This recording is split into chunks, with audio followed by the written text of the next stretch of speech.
الرحیم قال رسول اللہ صلی اللہ علیہ وسلم الظلم ظلمات یوم القیامہ۔ جناب نبی کریم صلی اللہ علیہ وسلم کے ارشاد مبارک ہے کہ ظلم یہ قیامت کے دن اندھیریوں کی صورت میں ہوگا، یعنی دنیا میں اگر کوئی انسان ظلم کا مرتکب ہوا ہوگا، یہ ظلم اس کے لیے قیامت میں اندھیریوں کی شکل اختیار کر لے گا۔ ایک مطلب علماء نے اس حدیث کا یہ لکھا ہے کہ قیامت کے دن یہ انسان، یہ ظالم جس نے دنیا میں کسی پر ظلم کیا ہوگا یا مظالم کیے ہوں گے، تو ایمان والوں کو اللہ پاک ایک روشنی دے گا۔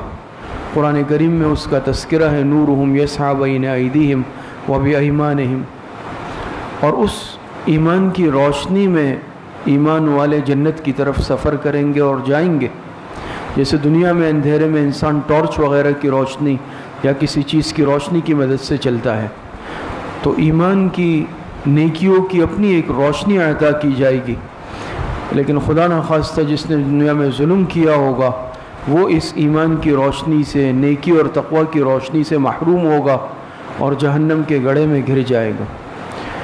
دوسرا مطلب علماء نے اس کا یہ لکھا کہ ظلمات یعنی اندھیروں سے مراد قیامت کے ہولناک عذابات، تکالیف اور مصیبتیں مراد ہیں، کہ ظالم کے لیے قیامت کے دن یہ ظلم یا عذاب کی صورت اختیار کر لے گا۔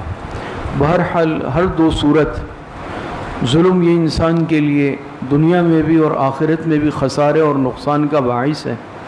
انسان کسی بھی اعتبار سے ظلم کا مرتکب ہو، چاہے چھوٹا ظلم کرے، بڑا ظلم کرے، کسی پر جانی ظلم کرے، مالی ظلم کرے، کسی کی عزت کو نقصان پہنچائے، جان کو یا مال کو یا کسی بھی اعتبار سے، تو آخرت میں اس کا حساب ہوگا۔ فَمَن يَعْمَلْ مِثْقَالَ ذَرَّةٍ خَيْرًا يَرَهُ وَمَن يَعْمَلْ مِثْقَالَ ذَرَّةٍ شَرًّا يَرَهُ۔ ایک یعنی رائی کے دانے کے برابر بھی کوئی چیز چھپی نہیں رہے گی، نیکی کرے گا وہ بھی پائے گا، برائی کرے گا وہ بھی پائے گا۔ تو ظلم یہ انتہائی بدترین چیز ہے، اور ظالم بعض مرتبہ اللہ پاک آخرت سے پہلے دنیا میں بھی مکافات عمل کے طور پر اس کی پکڑ فرما دیتے ہیں اور لوگوں کے سامنے نشان عبرت کر لیتے ہیں، چاہے انسان کسی بھی اعتبار سے ظلم کرے، اور آخرت کی پکڑ وہ تو پھر ہے ہی۔ اسی طریقے سے ایک بات اس میں یہ بھی ہے کہ اگر کوئی اپنے اوپر ظلم کرے تو یہ بھی انسان کے لیے آخرت میں تاریکی کا باعث ہوگا۔ اپنے اوپر ظلم کا مطلب کیا ہے؟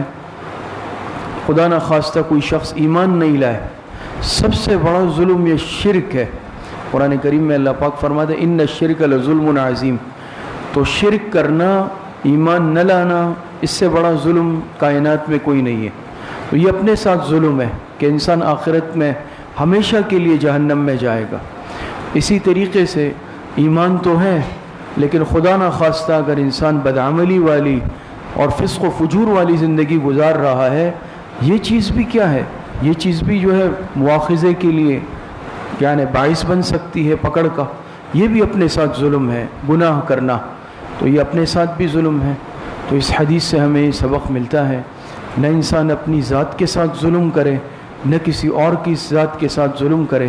اللہ پاک صحیح عمل کی توفیق نصیب فرمائے۔